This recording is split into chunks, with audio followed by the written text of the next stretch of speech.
तेरे दर पे पड़े हैं दिल थाम के बाबा, हम हैं भिखारी तेरे नाम के।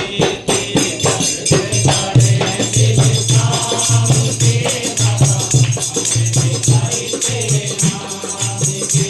तेरे दर पे पड़े हैं दिल थाम के बाबा, हम हैं भिखारी तेरे नाम के।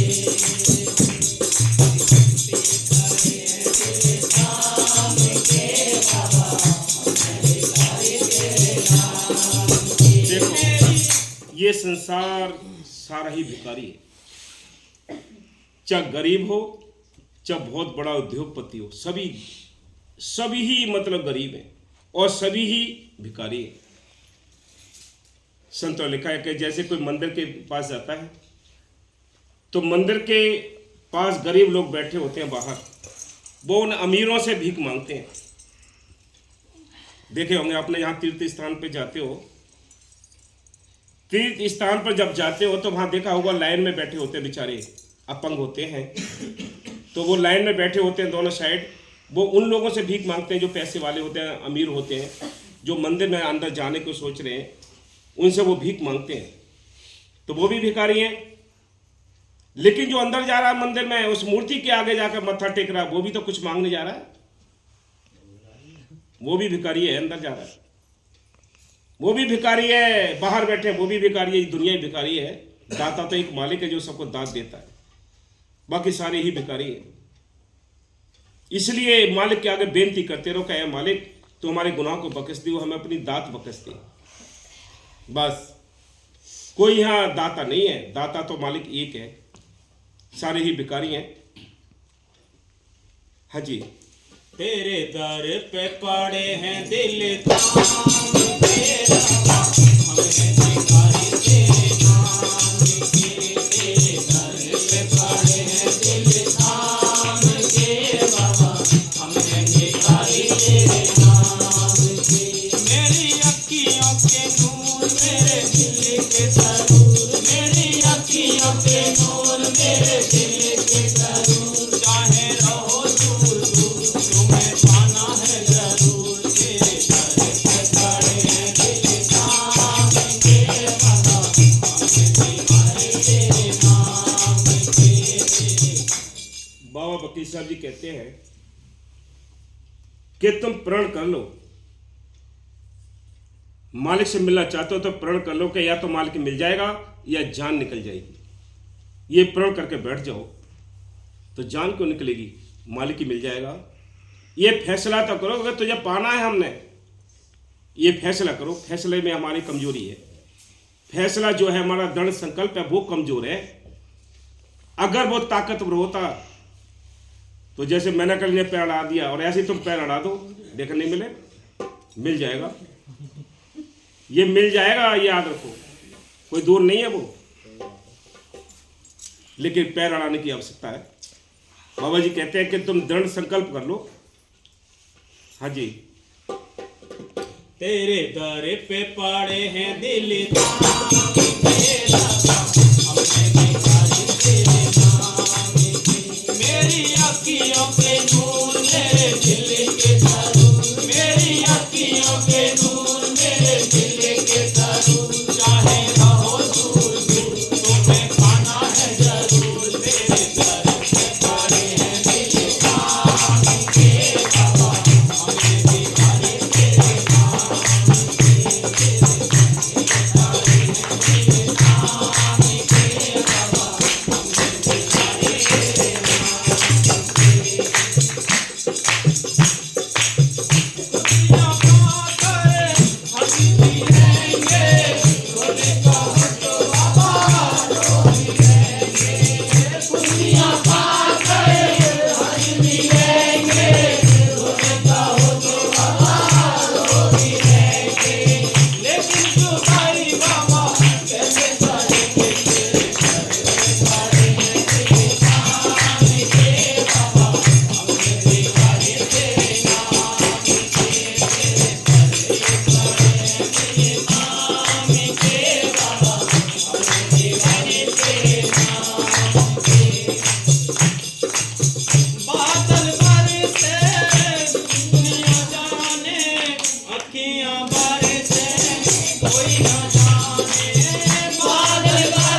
अखियां जाने, अखियां बरसे कोई ना जाने, दिल की लगी तो बाबा दिल ही जाने, दर पे खड़े हैं दिल थाम के बाबा, हमें निभाए तेरे नाम के, तेरे दर पे खड़े हैं दिल थाम के बाबा, हमें निभाए तेरे नाम के। इन अखियों को प्यास लगी है, तेरे दरद की आस लगी है, इन अखियों को प्यास लगी है, तेरे दरद की आस लगी है, दिल में ऐसी आग लगी है, तेरे दर पे खड़े हैं दिल थाम के बाबा, हमने निभाए तेरे नाम के, तेरे दर पे खड़े हैं दिल थाम के बाबा, हमने निभाए तेरे नाम के। मेरी रखी ये जब तक प्यास नहीं होगी तब तक तलाश भी नहीं होगी। जब तुम अपने अंदर यानी प्यास पैदा करोगे तो तलाश तो अपने आप ही हो जाएगी कि कहाँ पानी है। जैसे किसी को प्यास होती है तो तलाश करते हैं, कहीं शहर में हो, जंगल में हो, ढूंढते हैं कि कहाँ पानी मिलेगा। जब हमें प्यास ही नहीं है, हमें तड़फ ही नहीं है, हमें लगनी नहीं है, तो मालिक मिलेगा क्यों? जो रोता है, जो आंसू बहाता है, अपने सारी अकल चतुराई की जो हाथ पैर सारी सपोड़ता है, तब उसको तसल्ली मिलनी शुरू हो जाती है। जब तक ये अकल चतुराई के हाथ पैर इधर उधर मारता है, तब तक ये समझ लो तसल्ली कुछ भी हाथ नहीं आनी है। ये सोच लो आप,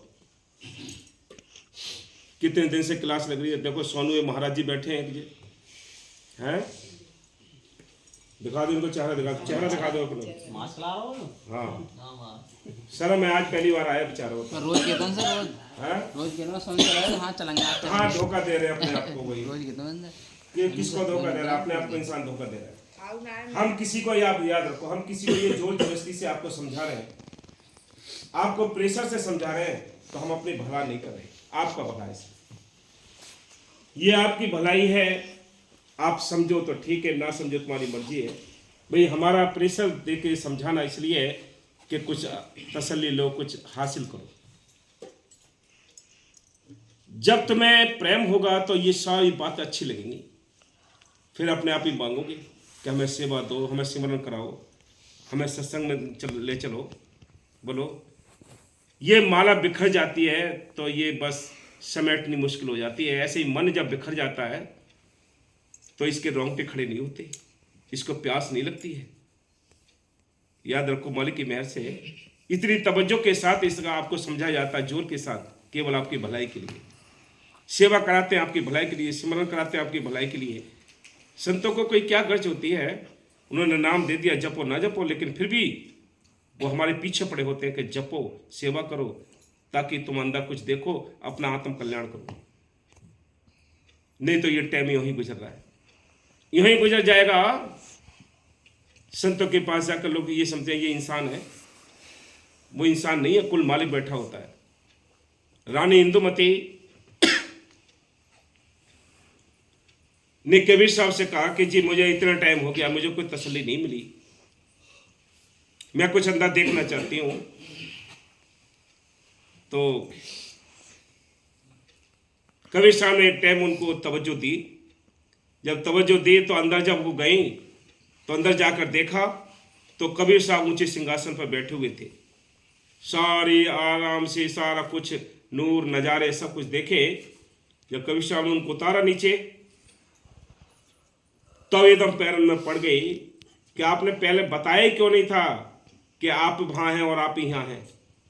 जब भी तो ये शब्द बोलता है ब्रजभान कि दोनों जहाँ के मालिक, संत दोनों जहाँ के मालिक होते हैं। जिस रूप में आपको, जिस स्थूल शरीर में आपको नाम देंगे, वही रूप यहाँ होगा और वही रूप वहाँ आगे होगा। याद रखो। तो क्या आपने बताया क्यों नहीं था कि आप ही यहाँ हैं कबीर साहब और आप ही वहाँ कबीर साहब हैं? कि अगर हम यहाँ बता देते तो तू सबसे पहले विश्वास भी नहीं करती और फिर नुकसान होता। लेकिन अब तूने प्रैक्टिकल कर लिया तो तुझे अब पता पड़ गया गुरु साहिबाओं में जो गुरु ग्रंथ साहब है, जैसे 10 गुरु हुए थे, तो उनमें एक गुरु साहब के लिए गद्दी सौंपी थी। वो बच्चे थे, छोटे से बच्चे थे, तो उनको गुरु गद्दी सौंप दी। अब वैसे तो बहुत बड़े बड़े कमाई वाले साधु थे, सेवादार थे, लेकिन उन बच्चों को ही मतलब गद्दी सौंपी। जब गद्दी सौंपी तो लोगों के अंदर ख्याल आते थे कि भाई ये बच्चा क्या सत्संग चलाएगा, क्या आश्रम चलाएगा, और इसको बैठा दिया और कोई नहीं मिला, बताओ। क्योंकि जैसे जैसे मन होते हैं वैसी वैसी इंसान बातें करता है। तो एक बार उसने, एक रानी थी, वो भी जाती थी बाहर। रानी ने सोचा कि मैं इस बच्चे की परीक्षा लूं। उसने क्या काम किया कि उसके घर में जो दासी थी, दासी के कपड़े रानी ने खुद पहने, और अपने कपड़े जो शाही पोशाकें थी, हीरे जवाहरातों की पोशाकें थी, वो उस दासी को पहना दी। दासी को पहनाकर आगे बिठा दिया, और दासी के कपड़े पहनकर वो पीछे जूतियों में बैठ गई। वो छोटे से तो थे, 5 साल के थे। 5 साल के लिए गद्दी सौंप दी। पता नहीं किसके लिए, क्या मौज प्रकट हो जाए, कोई पता नहीं पड़ता है। 5 साल के थे, उनके हाथ में एक इतनी छोटी सी छड़ी होती थी। पाठी शब्द बोलते थे, सत्संग करते थे, वो बैठे रहते थे केवल, क्योंकि हुक्म काम करता है, इंसान काम नहीं करता है। वो बैठे रहते थे अपने स्टेज पर। पाठी अपने शब्द बोलते, यानी जो प्रवचन करने वाले होते, प्रीचर, वो अपना प्रीचर अपना काम करते, संगत आती और चली जाती, दर्शन के लिए वो बैठे रहते। तो जब सत्संग खत्म हुआ और वो उतरे, उनके पास छड़ी थी, छोटे से बच्चे थे वो गुरु साहब। संगत में घूमते घूमते वहां पीछे जाकर, जहां जो रानी दासी बनी हुई बैठी थी, उसके सिर पे जाकर अपनी छड़ी मारी और कहा कि देख लिया संतों की परीक्षा लेने का फल, कि तुझे रानी होकर भी दासी बनना पड़ा है और जूतियों में बैठना पड़ा है। रानी तुरंत एकदम पैरों में पड़ गई कि मुझे पता नहीं था कि आप इतनी बड़ी शक्ति है, मुझे तो बालक समझ रही थी। आप लोग हल्के में लेते हो। बाबा वकील साहब जी कुल मालिक हैं, बाबा मेरे साहब जी कुल मालिक थे, हम हल्के में लेते हैं। आप मांग के तो देखो, सब कुछ मिलता है। हाजिर नाज जिंदाराम वैसी तो लिख दिया है। बाबा मस्तानी जी वैसी तो बता दिया कि हाजिर नाज जिंदाराम सब कुछ देता है। लेने में कमी है तो हमारे अपने में, वो तो प्रेम भी करता है। इसलिए संत कहते हैं, मालिक की मेहर से विचार करो भाई। हम तो हाथ जोड़कर सभी से बेनती करते हैं कि आपको नाम मिला है तो इससे कुछ हासिल करके देखो, तसल्ली लेको। लेकिन कब तसल्लियाँ कब मिलेगी? जब तुम ये अकल चतुराई के सारे हाथ पैर समेटोगे, तब मिलेगा कुछ। नहीं तो ये मन बिखरा हुआ है, ना तो तुम्हें हवा लगती है प्रेम की, न तड़प की हवा लगती है। दरबार नज़दीक बना दिया, दरबार के दर्शन भी नहीं कर पाते, मत्था भी नहीं टेक पाते। बोलो इससे ज़्यादा अभागी क्या होगी? जिस दिन तुम्हारे अंदर प्रेम होगा, उस दिन ये दिल से नहीं निकलेगी चीज़। जब तक प्रेम नहीं है, जब तक ये दूर है। हाँ जी, हो गया। चलो, नंद सतगुरु तेरे आसन, दो